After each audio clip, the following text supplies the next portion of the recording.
गुरुवार व्रत कथा। कथा के अनुसार प्राचीन काल की बात है। किसी राज्य में एक बड़ा प्रतापी और दानी राजा राज करता था। वो हर गुरुवार को व्रत रखकर दीन दुखियों की मदद करके पुण्य प्राप्त करता था, परंतु ये बात उसकी रानी को अच्छी नहीं लगती थी। वह न तो व्रत करती थी और न ही दान पुण्य में विश्वास रखती थी। इतना ही नहीं, वह राजा को भी ऐसा करने से मना करती थी। एक समय की बात है, राजा शिकार खेलने के लिए वन गए। घर पर रानी और दासी थी। उसी समय गुरु बृहस्पतिदेव साधु का रूप धारण कर राजा के दरवाजे पर भिक्षा मांगने आए। साधु ने जब रानी से भिक्षा मांगी तो वह कहने लगी, हे साधु महाराज, मैं इस दान और पुण्य से तंग आ गई हूँ। आप कोई ऐसा उपाय बताएं जिससे कि सारा धन नष्ट हो जाए और मैं आराम से रह सकूं। इतना सुनकर बृहस्पतिदेव ने कहा, हे देवी, तुम बड़ी विचित्र हो। संतान और धन से कोई दुखी होता है।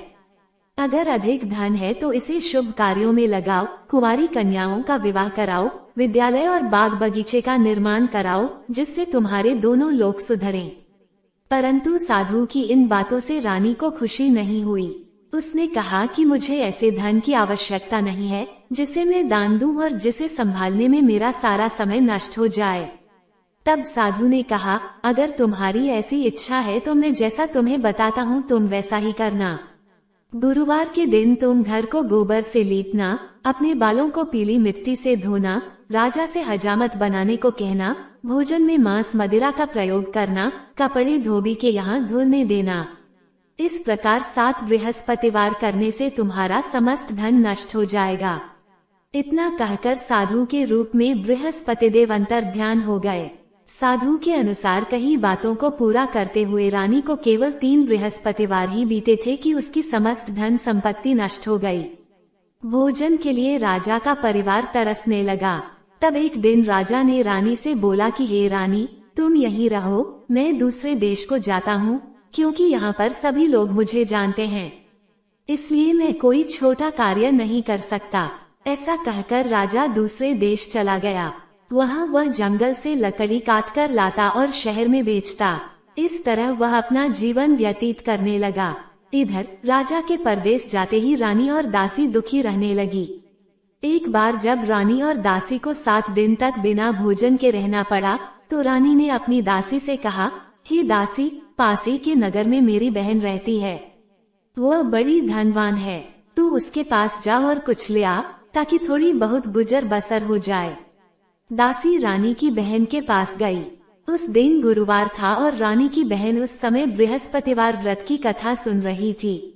दासी ने रानी की बहन को अपनी रानी का संदेश दिया, लेकिन रानी की बड़ी बहन ने कोई उत्तर नहीं दिया। जब दासी को रानी की बहन से कोई उत्तर नहीं मिला तो वो बहुत दुखी हुई और उसे क्रोध भी आया। दासी ने वापस आकर रानी को सारी बात बता दी। ये सुनकर रानी ने अपने भाग्य को कोसा। उधर रानी की बहन ने सोचा कि मेरी बहन की दासी आई थी, परंतु मैं उससे नहीं बोली, इससे वो बहुत दुखी हुई होगी।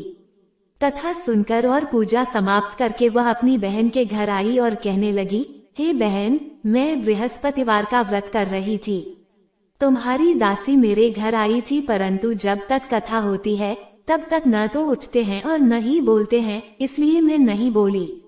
बताओ दासी क्यों आई थी? रानी बोली, बहन, तुमसे क्या छिपाऊं, हमारे घर में खाने तक को अनाज नहीं है। ऐसा कहते कहते रानी की आंखें भर आई। उसने दासी समेत पिछले 7 दिनों से भूखे रहने की पूरी बात अपनी बहन को बता दी। रानी की बहन बोली, देखो बहन, भगवान बृहस्पतिदेव सबकी मनोकामना को पूर्ण करते हैं। देखो, शायद तुम्हारे घर में अनाज रखा हो। पहले तो रानी को विश्वास नहीं हुआ, पर बहन के आग्रह करने पर उसने अपनी दासी को अंदर भेजा तो उसे सचमुच अनाज से भरा एक घड़ा मिल गया। ये देखकर दासी को बड़ी हैरानी हुई। दासी रानी से कहने लगी, हे रानी, जब हमको भोजन नहीं मिलता तो हम व्रत ही तो करते हैं, इसलिए क्यों न इनसे व्रत और कथा की विधि पूछ ली जाए, ताकि हम भी व्रत कर सकें। तब रानी ने अपनी बहन से बृहस्पतिवार व्रत के बारे में पूछा। उसकी बहन ने बताया, बृहस्पतिवार के व्रत में चने की दाल और मुनक्का केले की जड़ में अर्पित करें तथा दीपक जलाएं, व्रत कथा सुने और पीला भोजन ही करें। इससे बृहस्पतिदेव और भगवान विष्णु प्रसन्न होते हैं। व्रत और पूजा की विधि बताकर रानी की बहन अपने घर को लौट गई। 7 दिन के बाद जब गुरुवार आया तो रानी और दासी ने व्रत रखा। वह घुड़साल में जाकर चना और गुड़ लेकर आई। फिर उससे केले की जड़ तथा विष्णु भगवान की पूजा की। अब पीला भोजन की चिंता को लेकर दोनों बहुत दुखी हुई। चूंकि उन्होंने व्रत रखा था इसलिए बृहस्पतिदेव उनसे प्रसन्न थे। वो एक साधारण व्यक्ति का रूप धारण कर 2 थालों में पीला भोजन दासी को दे गए। भोजन पाकर दासी प्रसन्न हुई और फिर रानी के साथ मिलकर भोजन ग्रहण किया। उसके बाद वह सभी गुरुवार को व्रत और पूजा करने लगी। बृहस्पति देव की कृपा से उनके पास फिर से धन संपत्ति आ गई, परंतु रानी फिर से पहले की तरह आलस्य करने लगी। तब दासी बोली, देखो रानी, तुम पहले भी इस प्रकार आलस्य करती थी, तुम्हें धन रखने में कष्ट होता था, इस कारण सभी धन नष्ट हो गया और अब जब देव बृहस्पति की कृपा से धन मिला है तो तुम्हें फिर से आलस्य होने लगा है। रानी को समझाते हुए दासी कहती है कि बड़ी मुसीबतों के बाद हमने ये धन पाया है, इसलिए हमें दान पुण्य करना चाहिए, भूखों को भोजन कराना चाहिए और धन को शुभ कार्यों में खर्च करना चाहिए। इससे तुम्हारे कुल का यश बढ़ेगा, स्वर्ग की प्राप्ति होगी और पितृ प्रसन्न होंगे। दासी की बात मानकर रानी अपना धन शुभ कार्यों में खर्च करने लगी। इससे पूरे नगर में उसका यश बढ़ने लगा। बृहस्पतिवार व्रत कथा के बाद श्रद्धा के साथ आरती की जानी चाहिए।